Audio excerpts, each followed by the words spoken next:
Boa tarde a todos que estão me acompanhando. Chamo-me Dolores Ramírez Gutiérrez. Nasci em uma pequena cidade próxima a Guadalajara, mas passei a maior parte da minha vida na Cidade do México, onde resido atualmente e tenho 78 anos. Antes de iniciar minha história, gostaria de pedir que, caso apreciem o que estou compartilhando, por favor, deixem um like neste vídeo e se inscrevam no canal. Ficaria muito feliz em saber de onde vocês estão me assistindo. Estão me vendo do México ou possivelmente de outro país? Deixem-me saber nos comentários. Foi no ano de 1958 que minha vida mudou para sempre. Com apenas 21 anos, eu já era mãe de duas crianças pequenas, Miguel, de 3 anos, e Lupita, de 1 ano, além de estar grávida do meu terceiro filho. Morávamos em uma pequena casa de adobe nos subúrbios da Cidade do México. Roberto, meu marido, era um homem esforçado e dedicado à nossa família, mas, apesar de trabalhar na construção de sol a sol, o dinheiro nunca era suficiente. Certa tarde, Roberto chegou em casa com um olhar diferente, segurou minhas mãos e falou: Dolores, se continuarmos assim, vamos morrer de fome. Um amigo me disse que os Estados Unidos estão recrutando trabalhadores mexicanos por meio do programa Braceiro. Posso ganhar em um dia o que ganho em uma semana. Senti como se tivessem me jogado um balde de água fria. Você está saindo? E quanto a nós? E quanto a esse bebê que está por vir? Com lágrimas nos olhos e acariciando minha barriga de 5 meses, perguntei-lhe. Serão apenas 2 anos, meu amor, ele disse, enquanto secava minhas lágrimas. Vou economizar o suficiente para adquirir um terreno maior, construir uma casa de melhor qualidade, quem sabe, até abrir um pequeno comércio. Nossos filhos têm direito a um futuro melhor do que este. Não consegui dormir naquela noite. Enquanto observava Roberto dormindo ao meu lado, tentava gravar cada traço do seu rosto na memória. Suas mãos ásperas. Essas mãos que ergueram nossa modesta casa tijolo por tijolo, seu bigode que ele adorava ajeitar antes de sair, a pequena cicatriz que ele carregava perto da sobrancelha esquerda desde a infância. Não conseguia conceber como seriam os dias sem sua presença, sem ouvir sua risada contagiante, sem sentir seus braços me envolvendo enquanto eu cozinhava. 2 semanas depois, chegou o momento de sua partida. Despertamos antes do dia clarear. Preparei seus feijões preferidos e fiz um lanche para levar. Embora as crianças pequenas não entendessem o que estava acontecendo, elas vestiu com suas melhores roupas. Miguel, nosso filho mais velho, segurava as pernas do pai como se tivesse a intuição de que não o veria por um bom tempo. Prometo te escrever toda semana, afirmou Roberto, enquanto aguardávamos o ônibus que o levaria à fronteira. Assim que receber meu primeiro pagamento, enviarei dinheiro a você. Quando avistei o ônibus ao longe, meu coração se despedaçou. Roberto me abraçou com força, muita força, e, em seguida, se agachou para abraçar nossos filhos. Cuide da mamãe e da sua irmãzinha, disse a Miguel, que concordou com a seriedade que uma criança de 3 anos é capaz de demonstrar. A última imagem que tive foi a mão dela acenando da janela do ônibus enquanto ele se afastava, levantando uma nuvem de poeira na estrada. Naquele momento, eu não tinha consciência de que seria a última vez que veria Roberto. As primeiras semanas foram extremamente difíceis. As crianças perguntavam incessantemente pelo pai, e eu mal conseguia segurar as lágrimas ao explicar que ele havia ido trabalhar longe para nos proporcionar uma vida melhor. À noite, enquanto eles dormiam, eu chorava em silêncio até conseguir dormir. Porém, a vida continuou. Recebi a primeira carta 2 meses depois de sua partida. Estava escrita em um papel amassado com a letra irregular de Roberto, que só aprendeu a ler e escrever na fase adulta. Minha amada Dolores, dizia. A jornada foi extensa e desafiadora, porém cheguei à Califórnia. Estou atuando nas plantações de morangos. O trabalho é árduo, exposto ao sol o dia inteiro, porém a remuneração é boa. É esquisito ver nossos filhos amadurecerem. Sinto saudade da sua comida. Sinto falta de adormecer ouvindo você respirar ao meu lado. Com esta carta, envio-te uma quantia em dinheiro. Use-o com sabedoria. Prometo que em breve haverá mais. Roberto, eu te amo. Dólares americanos acompanhavam a carta. Nunca havia presenciado uma quantia tão grande de dinheiro. Conservei-os como um tesouro, utilizando somente para o indispensável. Leite para as crianças, medicamentos quando adoeciam e materiais para reparar o telhado que vazava durante a chuva. Durante quase um ano, as cartas e o dinheiro chegaram de forma constante. Roberto me falava sobre seu trabalho, as pessoas que havia conhecido e como tudo era diferente lá. Em cada carta, ele reafirmava seu compromisso de retornar em 2 anos com recursos suficientes para transformar nossas vidas. Nosso terceiro filho nasceu no dia 15 de dezembro de 1958. Chamei-o de Roberto, assim como o pai, na expectativa de que um dia pudessem se encontrar. Enviei uma mecha do cabelo negro e abundante com que nosso pequeno nasceu ao meu marido, informando-o da notícia. Agora somos 4 aguardando sua chegada. Eu redigi uma mensagem para ele. Seu filho possui os mesmos olhos e o mesmo nariz que você. É como se eu já tivesse te visto antes do seu nascimento. As semanas se passaram e eu não obtive resposta. Pensei que talvez ele tivesse trocado de trabalho ou de cidade. As cartas podem ter se extraviado. Esperei pacientemente, fazendo orações todas as noites para que ele estivesse bem e que nada de mal lhe tivesse ocorrido. E então, um dia, após quase 3 meses sem notícias, recebi uma carta. Contudo, não era de Roberto. Era de um homem chamado Juan Martínez, que afirmava ser companheiro de trabalho do meu marido. Com as mãos tremendo, abri a carta e iniciei a leitura. As palavras me feriram como punhais. Roberto havia conhecido uma mulher americana, que era filha do capataz. Ele havia se mudado para a casa dela. Não tinha intenção de retornar. Desculpe-me, senhora, dizia a carta. Pensei que você deveria estar ciente. Parece que seu marido se esqueceu de suas obrigações no México. Achei injusto que você ainda estivesse esperando. Desabei no chão com a carta amassada em minhas mãos. As crianças me observavam sem compreender o motivo de eu estar chorando tanto. Naquele dia, percebi que é possível sentir como se estivesse morrendo sem que o coração deixe de bater. Naquela noite, após colocar meus 3 filhos para dormir, sentei-me na entrada da nossa modesta casa e observei as estrelas, as mesmas estrelas que possivelmente Roberto estava contemplando naquele instante ao lado de outra mulher. E, mesmo em meio à minha dor, tomei uma decisão. Meus filhos não iriam padecer pela falta do pai. Eu seria mãe e pai para eles. Não tinha certeza de como faria, mas encontraria um jeito de levá-los adiante. No dia seguinte, saí em busca de emprego com o pequeno Roberto, que tinha apenas 3 meses. A chuva havia cessado, porém as nuvens cinzentas persistiam em cobrir o céu, como se o mundo inteiro compartilhasse a minha tristeza. Percorri as ruas do bairro, perguntando em cada estabelecimento se precisavam de assistência. Ninguém estava disposto a contratar uma mulher que carregava um bebê e deixava 2 crianças pequenas em casa. Ao entardecer, cansada e angustiada, passei por uma barraca de tamales. Dona Carmela, uma mulher de 60 anos, corpulenta e com o rosto marcado pelo tempo, mas com olhos amáveis, olhou para mim com curiosidade enquanto me atendia. Por que você está perambulando pelo bairro com esse bebê há tanto tempo, menina? Ele fez uma pergunta para mim. Relatei minha história sem conseguir segurar as lágrimas.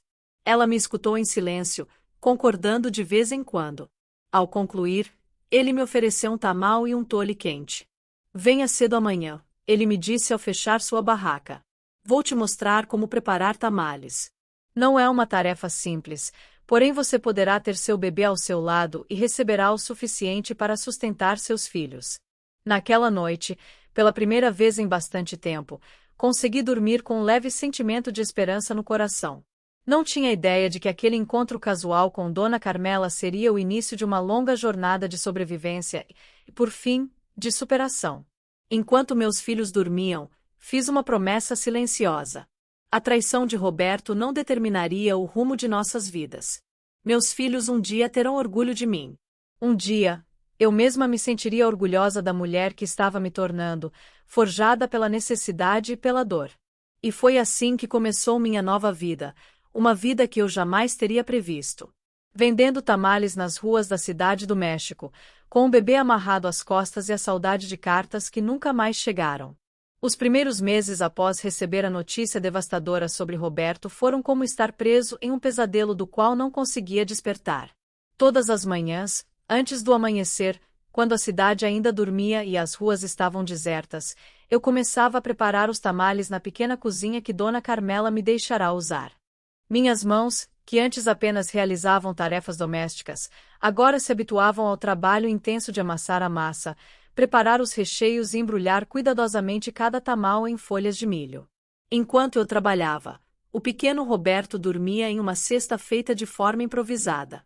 Miguel e Lupita, apesar de ainda muito pequenos para compreender totalmente nossa situação, me ajudavam como podiam. Miguel me entregando as folhas de milho, enquanto Lupita, sentada em um canto, brincava com bonecas de pano que eu havia costurado com retalhos de tecido velho durante as breves horas de descanso. Quando o papai vai voltar? Questionava Miguel quase todas as noites, enquanto eu o cobria. Essa pergunta me cortava o coração como uma faca, mas aprendi a manter a calma. Seu pai está bem longe, meu amor, dizia, alisando seus cabelos. Ele está se esforçando muito em um país diferente. Nunca tive coragem de contar a verdade para eles. Como dizer a uma criança que o pai dela optou por uma nova família? Como fazer com que compreendam que as cartas pelas quais tanto aguardávamos nunca mais virão? Optei por manter em seus corações a lembrança de um pai dedicado que um dia voltaria, mesmo ciente de que esse dia jamais chegaria. Mesmo com o cansaço e a tristeza, eu me obrigava a sorrir todos os dias ao vender meus tamales em uma esquina próxima ao mercado. Compreendi que uma vendedora com expressão de sofrimento não conquista clientes. Dona Carmela me ensinou que os tamales carregam o sabor da emoção com que são feitos, então eu fingia estar alegre ao anunciá-los. Tamales quentinhos de frango, porco e rajas com queijo acabados de preparar. O pequeno Roberto crescia preso às minhas costas com um rebozo, olhando o mundo de lá. De vez em quando, os clientes habituais lhe traziam pequenas lembranças, como um chocalho de madeira, um doce ou uma fruta. Naqueles dias sombrios, a solidariedade das pessoas simples foi meu primeiro alívio. Morávamos em um quarto pequeno que eu havia conseguido alugar em um cortiço, um único espaço onde cozinhávamos, comíamos e dormíamos todos juntos sobre uma esteira que eu estendia todas as noites. Nossas posses cabiam em 2 caixas de madeira que eu havia encontrado jogadas fora no mercado. A pobreza nos acompanhava constantemente, porém eu me esforçava para que meus filhos não percebessem nossas dificuldades. No final de 1959, quase um ano depois da partida de Roberto, ocorreu algo surpreendente. Como de costume, eu vendia meus tamales quando notei a aproximação de um homem com aspecto cansado e roupas empoeiradas de viagem. Ao reconhecê-lo, meu coração deu um salto. Pedro, irmão mais novo de Roberto, morador de Guadalajara, foi quem não víamos desde nosso casamento. Ao me ver, Dolores exclamou: "Por fim, te encontro. Andei por metade do bairro procurando por você." Enquanto o pequeno Roberto dormia e as demais crianças brincavam a uma curta distância, nos acomodamos em um banco do parque nas proximidades. Pedro me encarou com uma combinação de compaixão e vergonha. "Vim porque recebi uma carta do Roberto", afirmou-me. "Por fim. Ele me pediu para vir aqui e te pedir que o perdoasse." Senti como se me faltasse o ar. "Ele retornou?" "Ele está no México", indaguei, mesclando esperança e medo. Pedro balançou a cabeça em negativa. "Não, ele ainda está na Califórnia, porém me enviou uma mensagem relatando tudo sobre a mulher americana e sua nova vida por lá." Antes de prosseguir, fez uma pausa desconfortável. "Ele me pediu para te passar isso." Do bolso, ele retirou um envelope amassado. Com mãos trêmulas, abriu. Dentro havia 0 e um pequeno bilhete. "Para os meus filhos. Sinto muito. 0 por nos deixar, 0 por não cumprir suas promessas, 0 por arruinar nossa família." Olhei para aquele dinheiro e senti uma combinação de raiva e humilhação que me consumia por dentro. "Não quero", afirmou, ao tentar devolver o envelope a Pedro. "Diga ao seu irmão que não precisamos da pena dele." O envelope não foi pego por Pedro. Dolores reflete sobre seus filhos. Esse valor pode ser de grande ajuda para eles. Roberto me informou que enviará mais assim que tiver oportunidade. Quando tiver a oportunidade, repetirei com amargura. Ou quando ele recordar que possui 3 filhos no México. Não, Pedro, não vou ficar à espera das migalhas que ele decidir nos mandar quando a consciência o perturbar excessivamente. Por fim, guardei o dinheiro. Não por mim, mas em prol dos meus filhos. Mesmo que fosse apenas por um período curto, meu orgulho não tinha o direito de negar-lhes algo que pudesse melhorar suas vidas. Naquela noite, enquanto as crianças dormiam, derramei as últimas lágrimas por Roberto. Chorei pela jovem inocente que eu fui, pelos sonhos que construímos juntos e pela família que nunca formamos. E assim, como se estivesse sepultando um falecido, também enterrei minhas esperanças de que ele voltasse algum dia.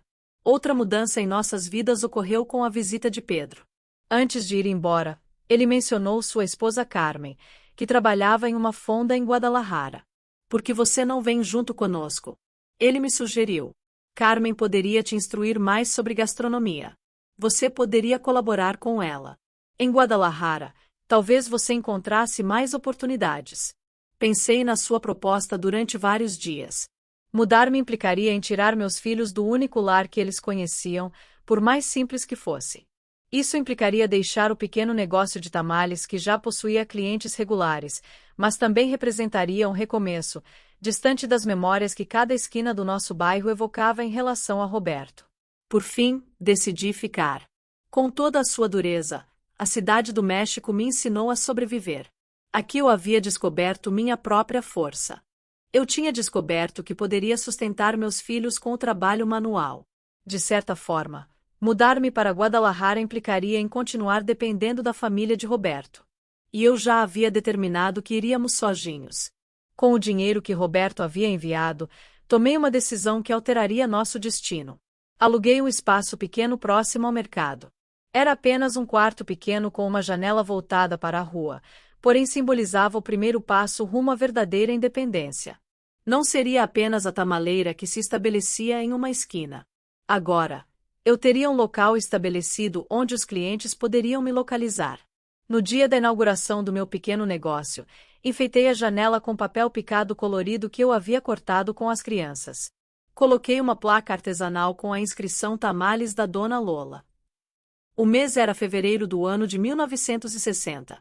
Quase 2 anos se passaram desde a partida de Roberto e, pela primeira vez, senti que estava olhando para o futuro em vez de para o passado.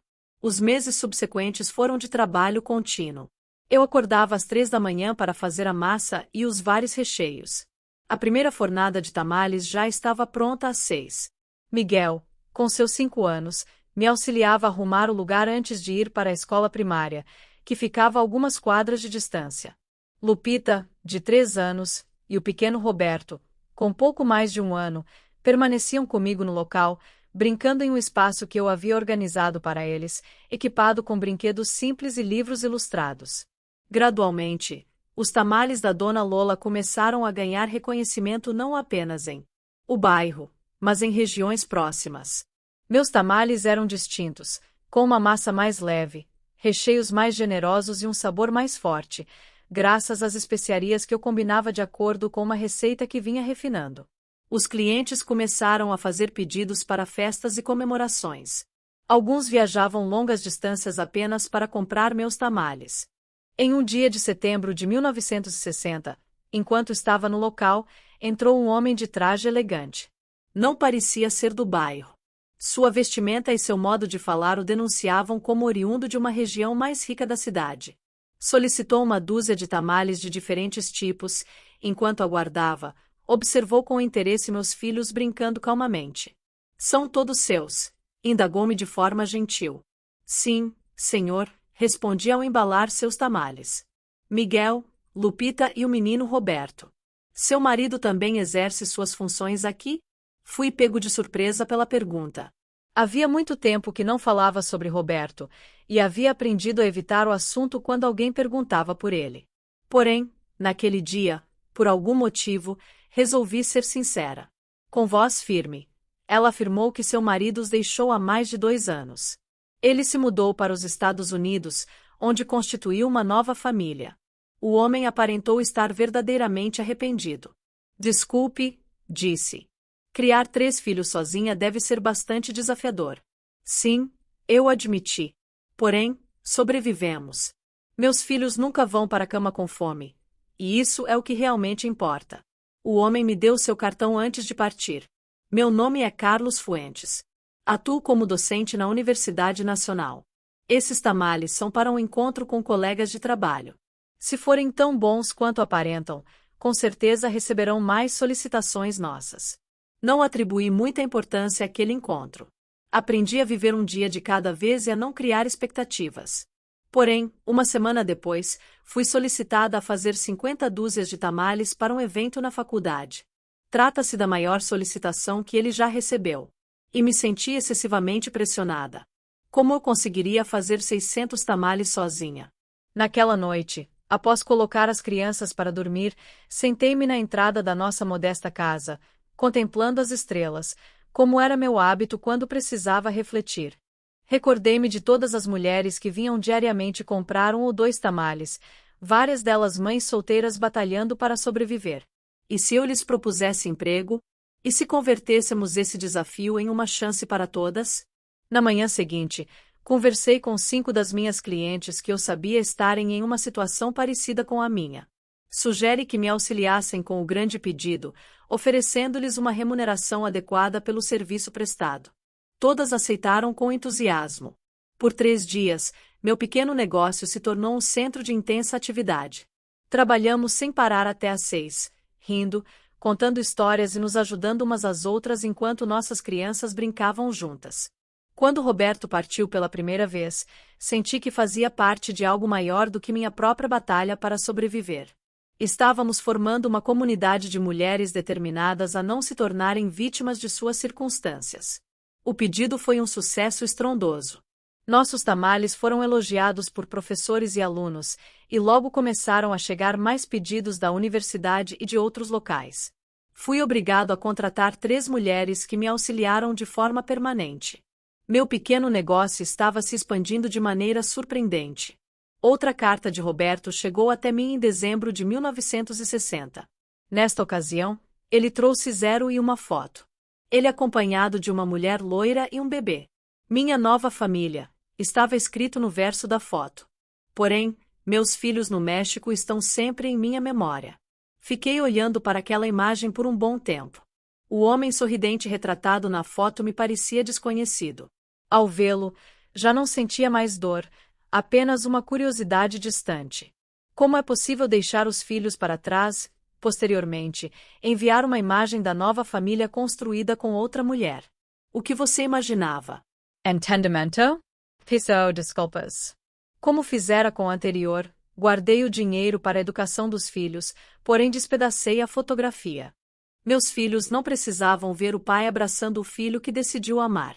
Na noite anterior ao Natal daquele ano, preparei uma pequena comemoração no local para minhas colaboradoras e seus filhos. Enfeitamos com luzes coloridas, preparamos ponche de frutas, é claro, muitos tamales.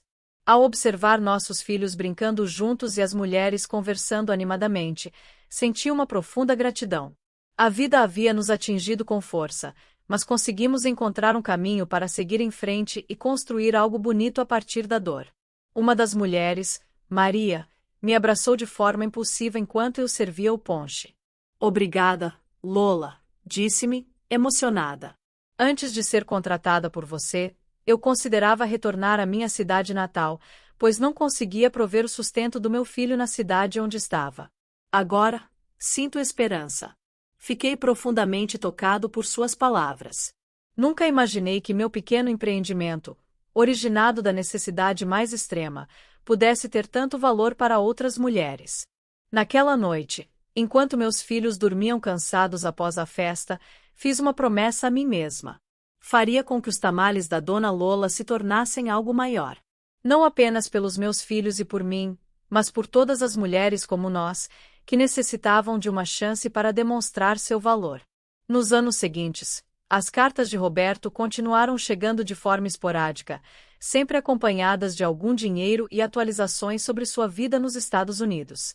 Com o passar do tempo, deixaram de provocar qualquer emoção em mim.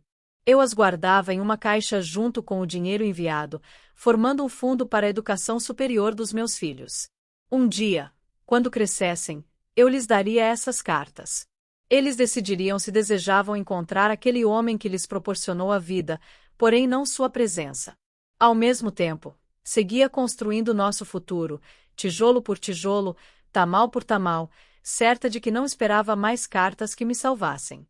Eu havia me resgatado, e essa era a lição mais importante que eu poderia transmitir aos meus filhos. O ano de 1961 foi um marco em nossas vidas. O meu pequeno negócio, os tamales da Dona Lola, começava a ganhar notoriedade fora do nosso bairro. E mesmo vivendo com o mínimo, não passávamos mais fome nem corríamos o risco de despejo por falta de pagamento do aluguel. Apesar das dificuldades, meus 3 filhos cresceram saudáveis. Miguel, aos 6 anos, era uma criança sensata que compreendia nossa situação mais do que eu desejaria. Ele sempre estava atento aos seus irmãos mais novos, ajudando-os sem que eu precisasse pedir. Com apenas 4 anos, Lupita era pura alegria, sempre cantando e dançando enquanto realizava as pequenas tarefas que lhe eram atribuídas, como dobrar guardanapos ou arrumar a mesa. E meu pequeno Roberto, que havia acabado de fazer 2 anos, começava a demonstrar uma curiosidade insaciável por tudo ao seu redor. Em uma manhã de março, enquanto preparava massa para os tamales do dia, escutei Miguel chamando do nosso quarto pequeno. Corri apavorada e encontrei Roberto com febre alta, seu corpo pequeno queimando e seus olhos sem vida. Ao pegá-lo no colo, senti um medo que superava tudo o que eu havia experimentado até aquele momento. Naquele instante, percebi que todos os meus esforços e todo o meu trabalho não tinham valor se eu não conseguisse garantir a saúde dos meus filhos. Mamãe, o Roberto vai morrer, questionou Lupita, com lágrimas nos olhos, enquanto eu preparava um pano frio para colocar na testa do meu filho. Não, querido. Claro que não, garantia ele, apesar de meu coração estar batendo com medo. Seu irmãozinho é forte como um touro, apenas necessita de medicamentos. Sem hesitar, finalizei o negócio, algo inédito desde que abrimos, e conduzi Roberto ao pronto-socorro do bairro. A sala de espera estava repleta de mães com filhos doentes, porém, ao ver meu filho, o médico nos conduziu imediatamente ao seu consultório. Pneumonia, diagnosticou depois de examiná-lo. Ele necessita de antibióticos e atenção contínua. Ele deveria permanecer internado no hospital. Hospital. Essa palavra ecoou em minha mente como uma condenação. Não possuíamos plano de saúde, e os gastos com uma internação estavam totalmente além das minhas possibilidades. O modesto montante que ela começara a economizar com o dinheiro que Roberto enviava ocasionalmente era destinado à educação dos filhos. A menos que fosse estritamente necessário, eu não o tocaria. Doutor, não existe outra alternativa, indaguei, enquanto segurava meu filho, que tinha dificuldade para respirar. O médico me encarou com um olhar que eu já conhecia bem, uma combinação de compaixão e resignação. Era a perspectiva que os profissionais tinham sobre mulheres como eu, mães solteiras sem recursos adequados. Posso lhe fornecer os antibióticos e orientá-lo sobre como cuidar dele em casa, concordou finalmente, mas você precisará monitorá-lo dia e noite. Caso haja qualquer piora, mesmo que mínima, você deve trazê-lo imediatamente. Deixei o dispensário com os medicamentos e um pequeno Roberto com febre alta. Ao chegar em casa, arrumei uma cama para ele na mesa da cozinha, local onde eu poderia mantê-lo sob vigilância enquanto trabalhava. Não podia me permitir prolongar o fechamento do negócio. Para sobreviver, precisávamos dessa renda diária. As 2 semanas seguintes foram um verdadeiro tormento. Enquanto vigiava Roberto, preparava tamales. Durante a noite, ele não conseguia dormir, monitorando sua respiração e temperatura a cada hora. Miguel e Lupita tiveram que amadurecer ainda mais depressa. Ensinei-os a monitorar a temperatura e identificar sinais de alerta caso eu precisasse de um tempo para descansar. Certa tarde, enquanto atendia alguns clientes com Roberto dormindo inquieto a poucos metros, uma pessoa entrou no local que eu nunca tinha visto antes. Ela era mais velha do que eu, talvez uns 50 anos, com o rosto gentil marcado por rugas precoces e vestida com a simplicidade cuidadosa de quem se preocupa com a aparência, apesar de ter recursos limitados. Ele disse bom dia. Meu nome é Esperança Gutierrez. Trabalho como enfermeira no Hospital Geral e resido a poucas quadras daqui. Fiquei sabendo que seu filho está enfermo. Olhei para ela com espanto e um toque de desconfiança. No bairro, todos se conheciam e os rumores se espalhavam rapidamente, mas eu não estava habituada a desconhecidos se interessarem pelos nossos assuntos. Sim, meu filho mais novo está com pneumonia, respondi com cuidado. O médico me prescreveu medicamentos, e estou tratando dele em casa. Esperança se aproximou de Roberto e, com a tranquilidade de quem já atendeu a centenas de crianças doentes, pousou uma mão em sua testa. Você ainda está com febre? Perguntou. Posso verificar isso? Prometo que não vou feri-lo. Havia algo em sua voz, na calma segura de seus gestos, que me fez depositar confiança nela. Concordei e assisti enquanto ele avaliava meu filho com mãos habilidosas, escutando sua respiração, inspecionando sua garganta e apalpando os gânglios do pescoço. Ele está respondendo ao tratamento, porém de forma bastante lenta, afirmou por fim. Ele necessita de inalações para melhorar sua respiração. Há uma chaleira para ferver água. Mostrei a ela meu simples equipamento de cozinha, e ela me ensinou a fazer inalações caseiras com eucalipto e camomila. Naquela noite, após concluir o acordo e seguindo suas orientações, preparei a primeira inalação para Roberto. O impacto foi praticamente instantâneo. Sua respiração tornou-se mais leve e ele conseguiu dormir com mais tranquilidade. Após seu turno no hospital, Esperança começou a passar pelo local diariamente. Revisava o Roberto e me orientava sobre como cuidar dele de forma mais eficaz. Às vezes, ela trazia medicamentos que, segundo afirmava, haviam sobrado no hospital, embora eu suspeitasse que ela os adquirisse com seu próprio dinheiro. Por que você me ajuda? Perguntei-lhe numa tarde, enquanto observávamos Roberto, que já estava bem melhor, brincando com os irmãos. Nem tínhamos nos apresentado. Esperança sorriu com uma combinação de tristeza e resolução que me soou familiar. Há 20 anos, eu estava na sua situação, admitiu-me, sozinha com 2 filhos, após a morte do meu marido em um acidente na fábrica onde ele trabalhava. Ninguém me deu assistência e quase perdi meu filho mais novo devido a uma febre que não consegui domar. Prometi a mim mesma que, se algum dia encontrasse outra mãe em circunstâncias parecidas, faria o que ninguém fez por mim. Fiquei profundamente tocado por suas palavras. Quando Roberto foi embora pela primeira vez, não me senti totalmente sozinha na minha batalha.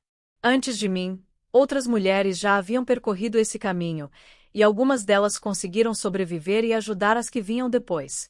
Quando Roberto se recuperou completamente, preparei para Esperança os tamales mais deliciosos que já fiz, utilizando ingredientes especiais que normalmente não podia me permitir comprar.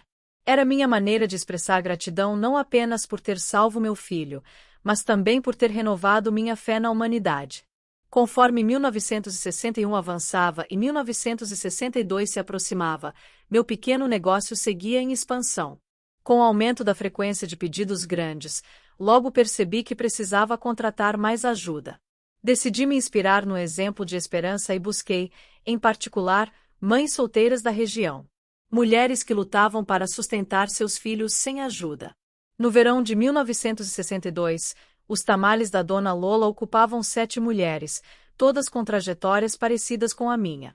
Contudo, novos desafios surgiram com a prosperidade.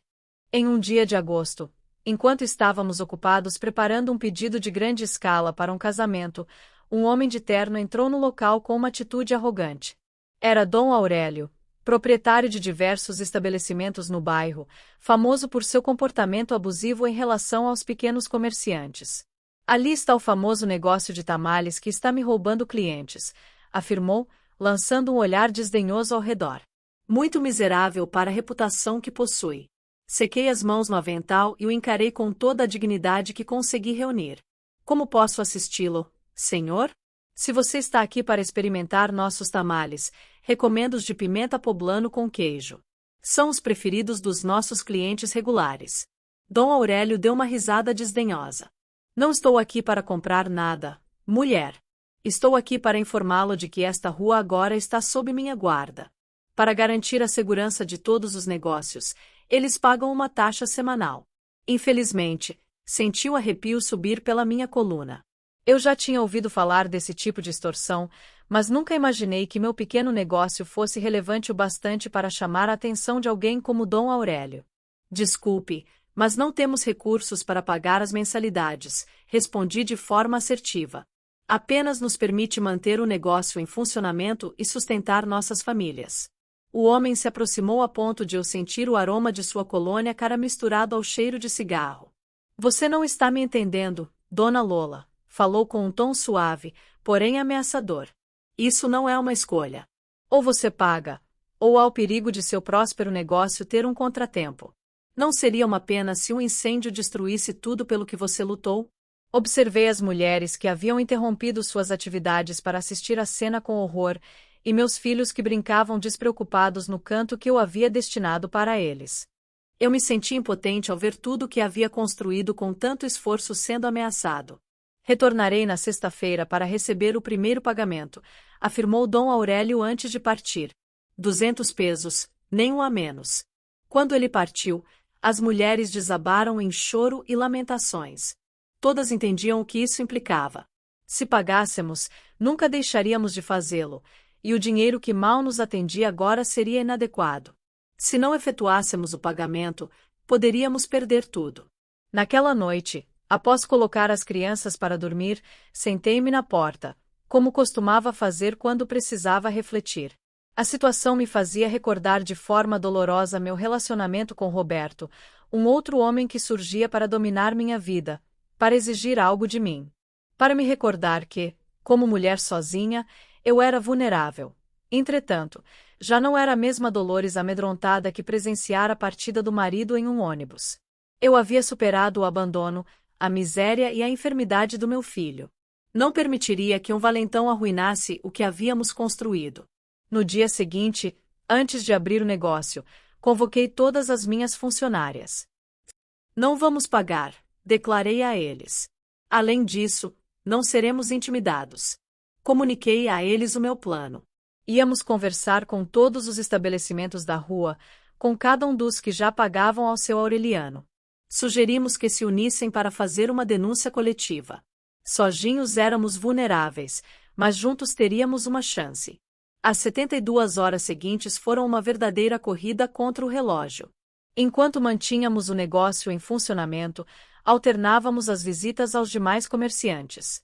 Alguns estavam temerosos, outros resignados.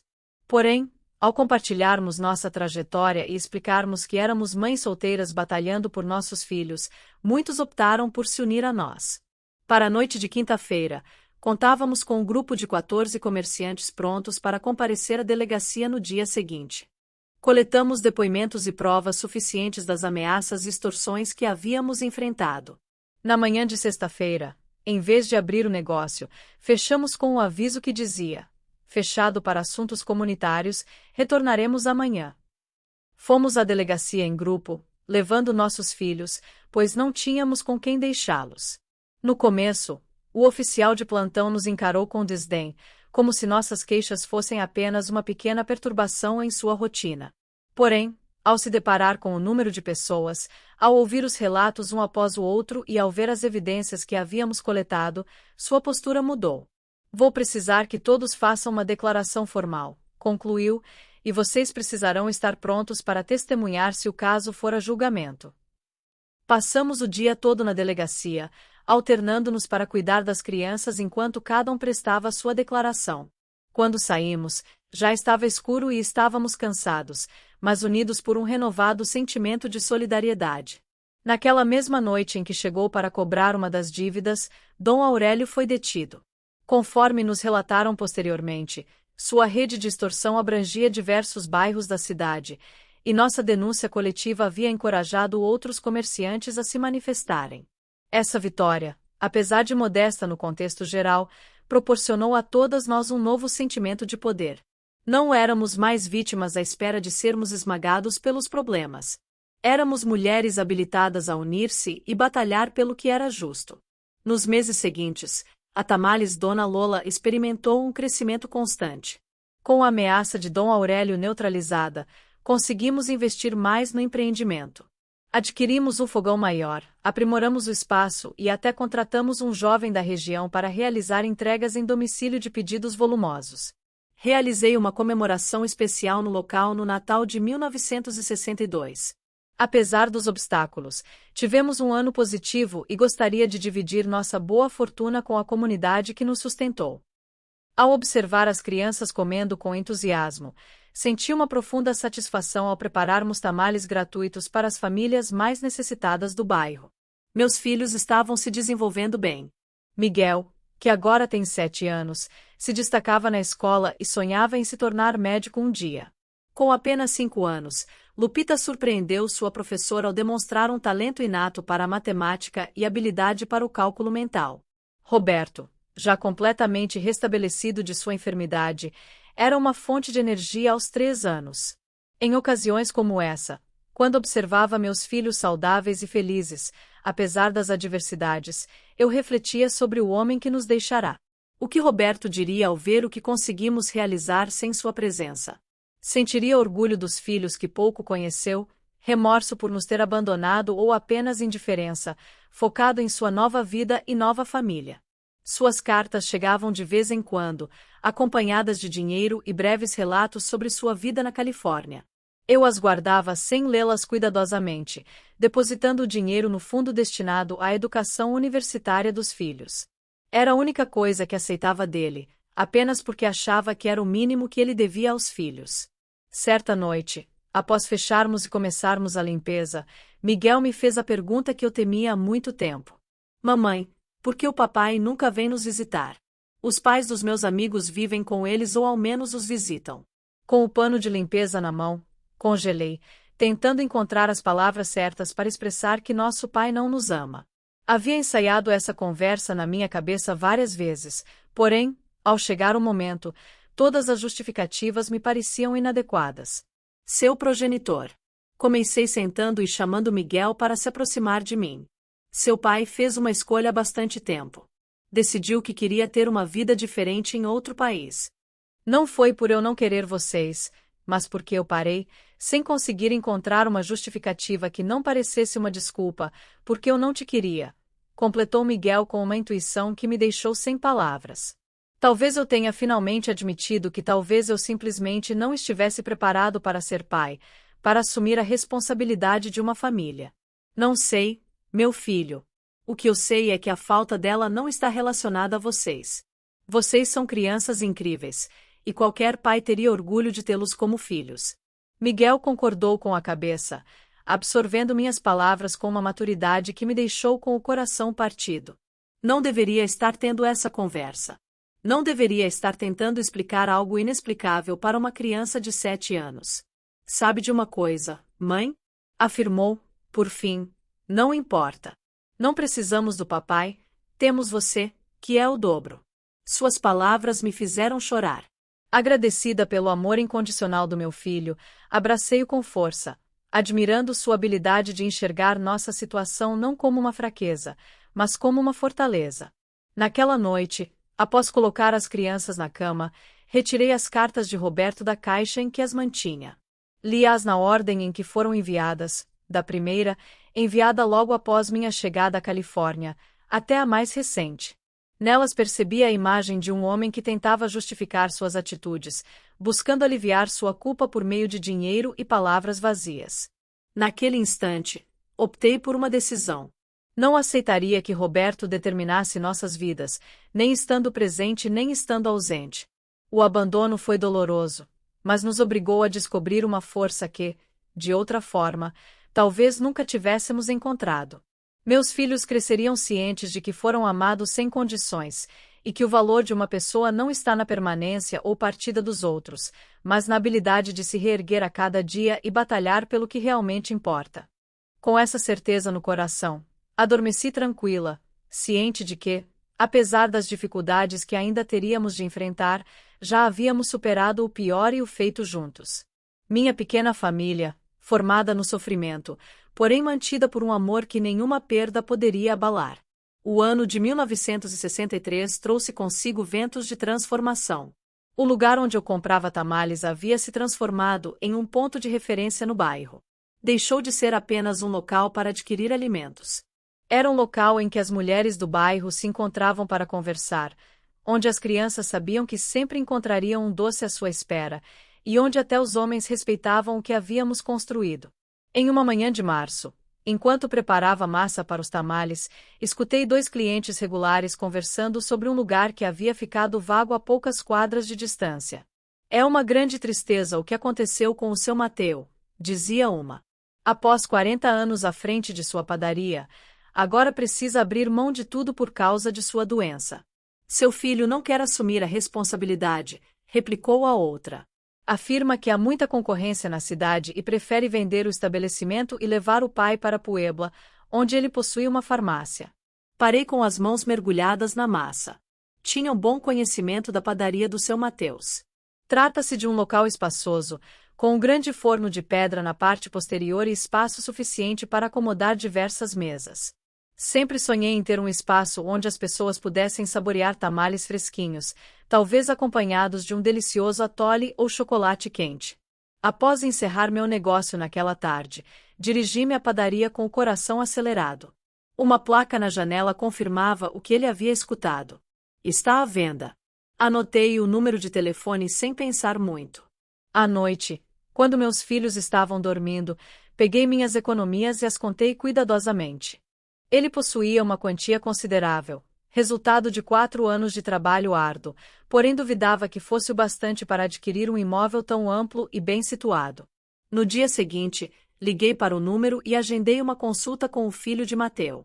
Era um homem de meia idade, possuindo o mesmo rosto gentil do pai, porém com uma postura mais pragmática e menos emotiva. Enquanto caminhávamos pelo local, ele me explicou que meu pai havia construído esse negócio do zero. Retornou da Espanha apenas com a receita de pão que seu pai lhe havia ensinado. É doloroso vendê-lo, mas a saúde dele não lhe permite mais trabalhar. E eu tenho minha vida em Puebla. Qual é o valor que você está pedindo? Perguntei de forma direta, tentando não demonstrar o quanto eu apreciava o local. Quando ele falou o número, tive a sensação de que o chão estava se movendo sob meus pés. Era mais do que o dobro do que eu tinha poupado. Agradeci e me despedi, com uma combinação de alívio e decepção. Talvez seja mais prudente não me aventurar em um passo tão significativo. Porém, a ideia não me deixou. Durante as semanas seguintes, sempre que passava pela padaria, pensava em como poderia transformá-la em um restaurante de tamales e comida tradicional. Eu observava meus filhos me auxiliando após as aulas. Eu via minhas funcionárias atuando em um ambiente adequado. Em vez de levar as refeições para outro lugar, eu via os clientes saboreando nossas receitas em um ambiente agradável. Certa tarde, Miguel se aproximou com o papel na mão enquanto eu preparava o jantar. Mamãe, achei isso no fundo da sua caixa, afirmou, exibindo-me um envelope. Identifiquei-o de imediato. Era a última carta de Roberto, recebida há algumas semanas, que eu mantive sem abrir, conforme meu hábito habitual. Apelei com curiosidade. Geralmente, suas cartas traziam um pouco de dinheiro e notícias curtas sobre sua vida, mas há muito tempo eu já não me importava com o que Roberto tinha a dizer.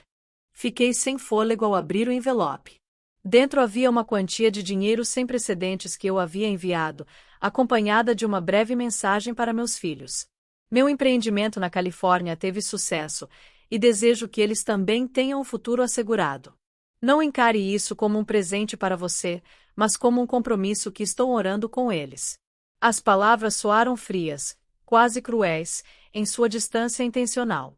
Porém, o dinheiro era exatamente o que eu precisava para completar o valor necessário para adquirir a padaria do seu Mateu.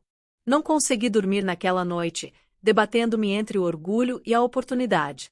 Deveria investir esse dinheiro no crescimento do meu negócio ou reservá-lo exclusivamente para a educação dos meus filhos, como fiz com todas as quantias anteriores enviadas por Roberto.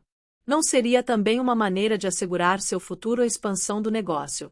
Por fim, resolvi conversar com eles. Na manhã subsequente, convidei meus 3 filhos para se sentarem à mesa do café da manhã. Tenho algo significativo para compartilhar com vocês. Eu lhes contei sobre a padaria do seu Mateu, compartilhei meu sonho de convertê-la em um restaurante e mencionei o dinheiro que o pai deles havia enviado. Este dinheiro é para vocês, deixei claro. E quero que entendam que, se eu utilizá-lo para adquirir o local, será um investimento no nosso futuro como família. Porém, a escolha deve ser coletiva. Miguel, que agora tem 8 anos, me surpreendeu com sua sabedoria. Mamãe, eu acho que você deveria adquirir o restaurante. Você sempre afirma que estudar é fundamental para conseguir um bom emprego, mas você já possui um bom trabalho com seus tamales. Se você tivesse um restaurante de maior porte, poderia lucrar mais e nós poderíamos ajudá-lo quando estivermos maiores. Lupita, de 6 anos, mostrava-se mais interessada nos aspectos práticos. Posso ter minha própria mesa para fazer o dever de casa após as aulas e também venderemos doces. Roberto, o mais novo com apenas 4 anos, fez uma pergunta simples. Haverá mais espaço para brincar do que em nossa casa? Suas reações provocaram um sorriso em mim. Meus filhos, embora ainda pequenos, compreendiam o valor do trabalho e a relevância de construir algo em conjunto. No mesmo dia, entrei em contato com o filho do seu Mateus e propus uma oferta. Após uma negociação rápida, ele concordou com meu preço, que era um pouco mais baixo do que o que ele tinha solicitado originalmente. As semanas seguintes foram uma verdadeira correria. Firmamos os contratos de compra e venda, obtive as licenças necessárias para a mudança de ramo do negócio e iniciei as alterações no local. O grande forno de pão foi preservado, porém agora o utilizaremos para assar tamales em volumes muito maiores do que conseguíamos preparar anteriormente. Instalamos uma cozinha maior, mesas e cadeiras simples, porém confortáveis, e pintamos as paredes com cores vibrantes que remetiam aos ingredientes dos nossos pratos: o vermelho do Chile, o verde do epazote e o amarelo do milho. O dia da abertura do restaurante Dona Lola amanheceu radiante e iluminado, como um bom augúrio. Havíamos convidado todos os moradores do bairro. Desde cedo, havia uma fila de pessoas aguardando para entrar. Minhas funcionárias, agora totalizando 10 mulheres, todas com trajetórias parecidas com a minha, circulavam com eficiência entre as mesas, oferecendo tamales, atole, champurrado e algumas novidades no cardápio, como pozole e enchiladas. Em uma esquina do restaurante, havia um pequeno altar com a imagem da Virgem de Guadalupe, a quem eu costumava rezar nos momentos mais difíceis. Ao lado dela, coloquei uma foto da minha mãe, que faleceu antes de conhecer meus filhos. Suas receitas e ensinamentos eram a base de tudo o que eu cozinhava. Enquanto observava as famílias aproveitando a comida, via meus filhos correndo entre as mesas, distribuindo doces para as outras crianças, e minhas funcionárias sorrindo com orgulho pelo que havíamos conquistado juntas. Experimentei uma emoção rara. Experience. Plenitude não era sinônimo de felicidade. Precisamente. Era algo mais abrangente, mais profundo. Era a sensação de ter convertido o desamparo e a tristeza em algo bonito e próspero. Os anos subsequentes foram marcados por um crescimento constante. Em 1965, o restaurante Dona Lola era famoso não apenas em nosso bairro, mas também em grande parte da cidade do México. Havíamos ampliado o menu para oferecer cafés da manhã típicos, refeições completas e jantares mais leves. Apesar de os tamales permanecerem sendo nossa especialidade e a razão de nossa fama inicial, meus filhos cresceram saudáveis e robustos. Miguel, aos 10 anos, demonstrava um interesse autêntico pelo negócio, particularmente em relação aos números e cálculos. Lupita, aos 8 anos, possuía uma habilidade inata para recordar os pedidos dos clientes frequentes, antecipando-os antes mesmo de serem mencionados. E o pequeno Roberto, de 6 anos, cativava a todos com seu jeito extrovertido, dialogando com os clientes como se fossem amigos de longa data. Em um dia de julho de 1965, enquanto se encontrava na cozinha fazendo um pedido especial para uma comemoração, Lupita entrou apressada. Mamãe, mamãe, há um homem dizendo que é nosso pai. Tive a sensação de que o mundo parava. Por 7 anos, eu visualizei esse momento, temi-o e, de certa forma, também o aguardei. Abandonei o que estava fazendo. Limpei as mãos no avental e dei uma olhada rápida no pequeno espelho que tínhamos na cozinha. Ela não era mais a jovem amedrontada que Roberto deixará para trás. Aos 32 anos, meu rosto refletia os sinais de esforço, mas também a resistência que eu havia construído ao longo da jornada. Assim que saí para a área de jantar, o vi. Ele estava sentado em uma mesa no fundo, usando um terno que destacava sua riqueza. Nossos olhares se encontraram no meio da multidão, e pude perceber em seus olhos uma combinação de surpresa e algo mais. Talvez remorso. Com passo firme, dirigi-me a ele, ciente de que todos os presentes estavam a observar a cena. Os clientes frequentes conheciam minha trajetória, estavam cientes da ausência do pai dos meus filhos e agora aguardavam ansiosos pelo encontro que estava prestes a ocorrer. Ao se aproximar da mesa dele, disse apenas Roberto. Dolores, disse ele, enquanto se levantava. Você aparenta estar diferente. 7 anos já se passaram, respondi. As circunstâncias mudam, as pessoas mudam. Entre nós, um silêncio constrangedor se estabeleceu. Havia muitas coisas a dizer, muitos ressentimentos acumulados, muitas perguntas sem resposta, mas também havia uma estranha paz em meu coração. Como se, ao vê-lo ali, em carne e osso, o fantasma que havia atormentado meus pensamentos durante todos esses anos finalmente se materializasse, ao fazê-lo, perdesse seu poder sobre mim. Podemos conversar a sós, questionou, por fim. Há coisas que preciso te contar, que desejo que... Entenderás. Observei o ambiente ao meu redor. O restaurante estava cheio. Minhas funcionárias me olhavam com apreensão. Meus filhos mantinham uma distância segura, curiosos, porém cautelosos. Roberto, é aqui que estou vivendo minha vida agora. Respondi tranquilamente. Não guardo segredos das pessoas que estão ao meu redor. Você pode dizer o que precisar dizer aqui mesmo.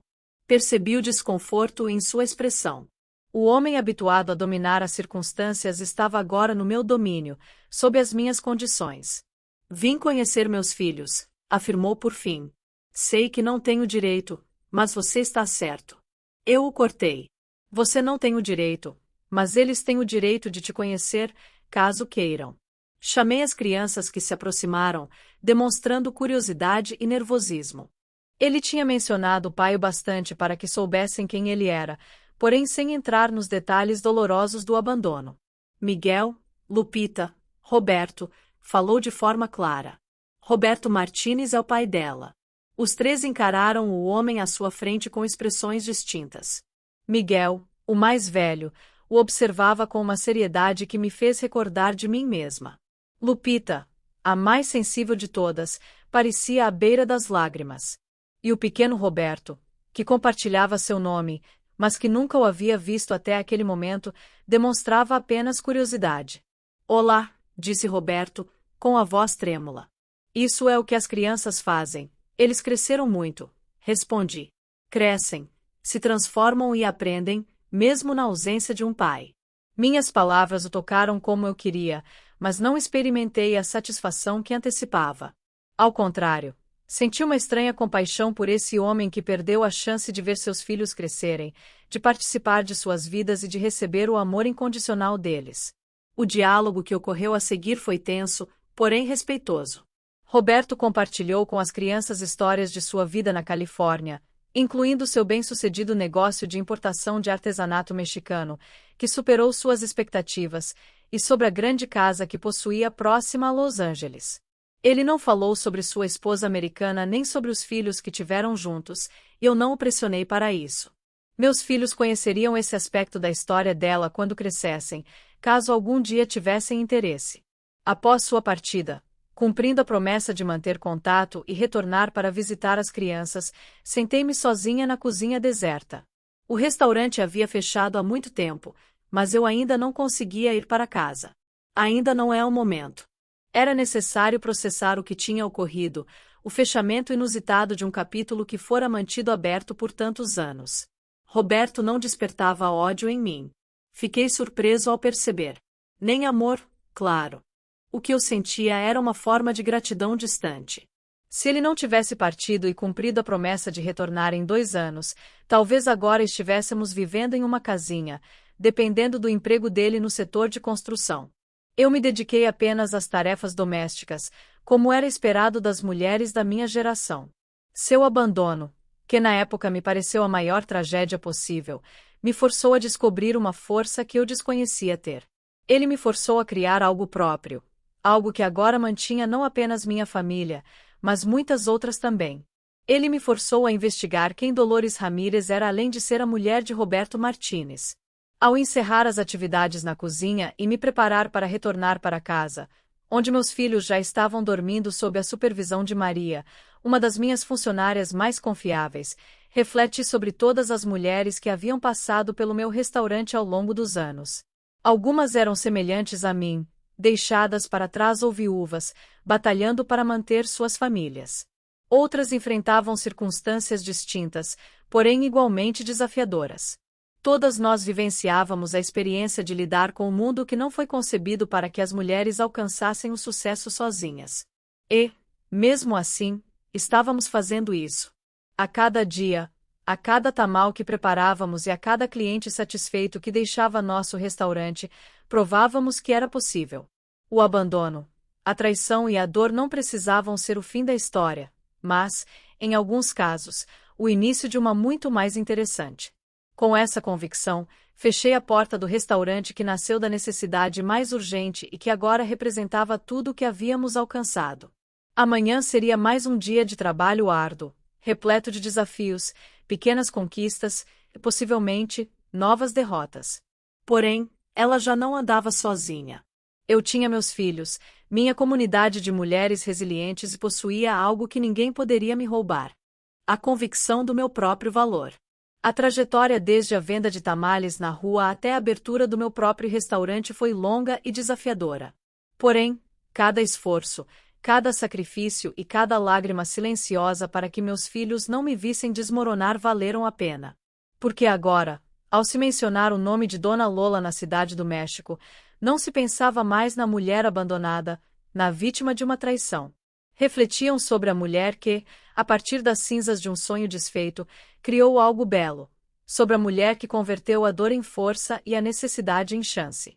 E essa era a herança que eu desejava deixar para meus filhos, mais do que qualquer outra coisa.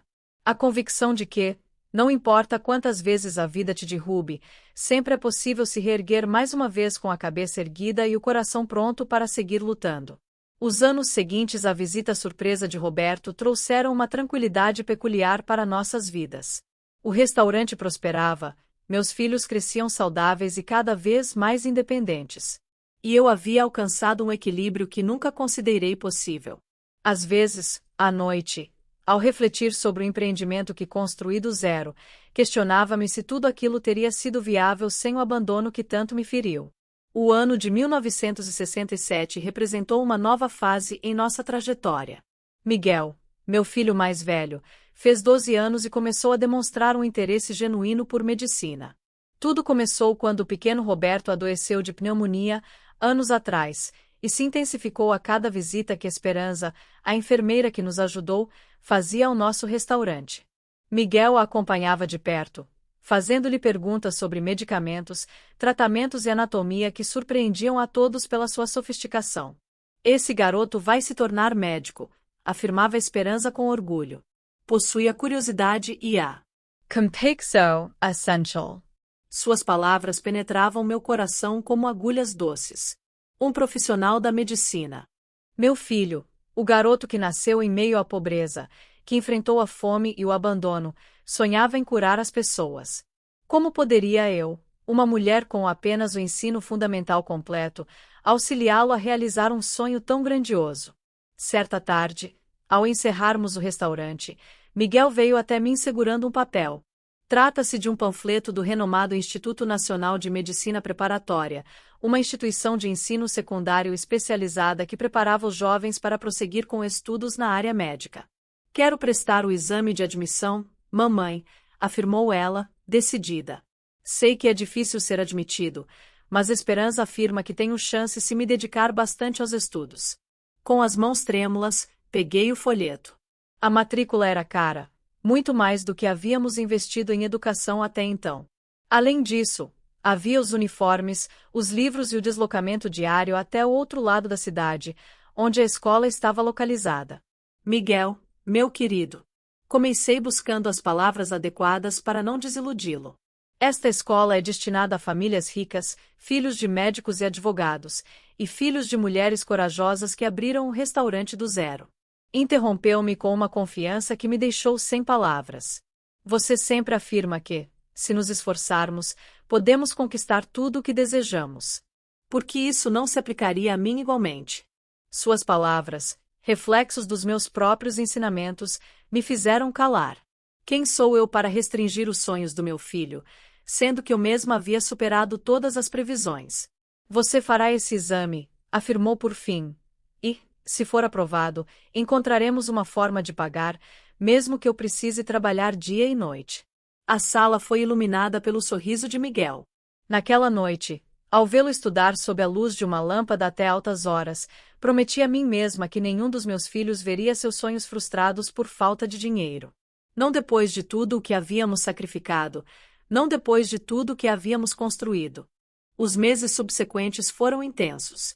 Miguel estudava com uma dedicação que me deixava orgulhoso, equilibrando seu tempo entre os estudos e a assistência no restaurante. Lupita, agora com 10 anos, começou a assumir mais responsabilidades para que seu irmão pudesse focar em sua preparação. E o pequeno Roberto, de 8 anos, nos surpreendia com sua destreza inata para os números, realizando as contas do restaurante com uma exatidão que muitos adultos gostariam de ter. Ao mesmo tempo, eu buscava formas de incrementar nossa renda. Estendemos o horário de funcionamento do restaurante, começamos a disponibilizar serviço de banquetes para ocasiões especiais e até lancei uma pequena linha de tamales embalados que eram vendidos em mercearias de bairros mais nobres. O dia da prova começou com frio e chuva. Acompanhei Miguel até a entrada do instituto. Estávamos nervosos, porém resolutos. Ao observá-lo adentrar o majestoso edifício, recordei-me da jovem assustada que eu fora, ao ver Roberto partir naquele ônibus quase uma década atrás, persuadida de que minha vida chegará ao fim. Quão diferente estava agora? Ao ver meu filho dando seus primeiros passos rumo a um futuro promissor, sinto não desespero, mas esperança. Estarei aqui quando você voltar, assegurei, dando-lhe um beijo na testa. Independentemente do que aconteça, tenho orgulho de você. As 3 horas de duração do exame pareceram uma eternidade. Rezei, andei sob a chuva fina, comprei um café que quase não provei, por fim, avistei Miguel se destacando entre a multidão de candidatos. Quando me viu, seu rosto sério se iluminou com um sorriso. Como foi? Indaguei, enquanto o abraçava. Acho que sim, respondeu com cautela. Havia questões bastante desafiadoras, mas consegui responder a todas. Agora, só nos resta aguardar. A espera durou um mês, período em que a vida seguiu seu curso. O restaurante, as demais crianças, as despesas a serem quitadas, as pequenas conquistas e os desafios cotidianos. E, em uma manhã de maio, a carta chegou. Enquanto todos prendíamos a respiração, Miguel a abriu com as mãos trêmulas. Entrei, murmurou, incrédulo. Entrei. A alegria que se seguiu foi indescritível. Abraços, lágrimas e gritos de felicidade. Minhas funcionárias, que acompanharam todo o processo com o interesse de quem via Miguel como parte de sua família extensa, participaram da celebração. Naquela noite, encerramos as atividades do restaurante e realizamos uma pequena celebração para festejar a conquista. Ao observar meus 3 filhos dançando juntos, fui tomada por uma emoção intensa. Pela primeira vez, permiti-me experimentar plenamente o orgulho das nossas conquistas. Não somente a sobrevivência, que fora nosso objetivo inicial, mas algo ainda mais precioso, a chance de sonhar e almejar um futuro distinto. Porém, a alegria logo foi substituída pela realidade prática. Junto com a carta de aceitação, havia uma lista de despesas, incluindo matrícula, uniformes, livros e materiais de laboratório. Embora não fosse impossível, esse valor representaria um grande sacrifício para o nosso orçamento familiar. Naquela noite, após colocar as crianças para dormir, peguei o baú onde guardávamos as economias da família, bem como o dinheiro que Roberto ainda enviava ocasionalmente para as crianças. Era uma quantia considerável, porém destiná-la à educação de Miguel implicaria em postergar outros planos, como a ampliação do restaurante que ele pretendia abrir ou a oportunidade de adquirir uma casa maior para a família. Ao observar as notas organizadas de forma cuidadosa, recordei-me da minha própria infância. Filha de camponeses, estudei apenas até os 12 anos, quando meu pai determinou que uma menina não necessitava de mais instrução do que aprender a ler, escrever e realizar operações matemáticas básicas. As mulheres são feitas para o lar, afirmava ele, sem maldade, mas com a firmeza de quem enuncia uma verdade incontestável. Quantas vezes eu não tinha desejado ter a chance que agora se oferecia a Miguel? Quantas oportunidades me foram negadas por não ter uma formação acadêmica? A decisão era evidente. Empregaríamos nossas economias na educação do Miguel, e eu me esforçaria ainda mais para recuperar esse valor. Lupita e Roberto também deveriam receber as mesmas oportunidades quando fosse a vez deles. O mês de setembro de 1968 foi marcado por uma série de mudanças. Miguel iniciou seus estudos no instituto usando com orgulho o uniforme que adquirimos com grande dedicação. Como o trajeto até a escola era longo e complicado, ele precisava acordar às 5 da manhã para chegar a tempo às aulas. Mesmo cansado, ele nunca reclamava, compreendendo o valor do sacrifício melhor do que muitos adultos. Simultaneamente, o restaurante estava experimentando seu próprio crescimento. A reputação dos nossos tamales e de outros pratos típicos ultrapassou os limites do bairro. Iniciamos a recepção de clientes de regiões mais ricas da cidade, além de alguns turistas internacionais em busca de experiências autênticas da gastronomia mexicana. Com esse crescimento surgiram novos obstáculos. Alguns restaurantes maiores e mais tradicionais começaram a nos enxergar como concorrência, e nem todos agiam de forma justa. Certa vez, descobrimos que alguém havia espalhado boatos sobre supostas condições insalubres em nossa cozinha, o que levou a uma inspeção surpresa por parte das autoridades de saúde. Felizmente, ele sempre preservou os padrões mais elevados de limpeza e arrumação. Assim, a inspeção transformou-se em uma chance de evidenciar a qualidade do nosso estabelecimento, porém o incidente me levou a ponderar sobre a vulnerabilidade de tudo o que havíamos construído. Um boato maldoso, uma enfermidade séria, um sinistro. Qualquer coisa poderia arruinar em poucos dias o que construímos ao longo de anos de trabalho. Precisávamos nos resguardar, diversificar e assegurar o futuro. Foi nesse momento que fiz outra escolha significativa. Faria um curso à noite para conseguir meu diploma de ensino médio. Com 35 anos, eu retornaria à escola. Não mais como a menina tímida que eu costumava ser, mas como uma mulher de negócios resoluta, determinada a obter os recursos necessários para elevar sua empresa a um novo patamar. As primeiras semanas foram difíceis. Após um dia inteiro no restaurante, dirigia-me à escola noturna, onde compartilhava a sala de aula com jovens que haviam deixado os estudos por várias razões.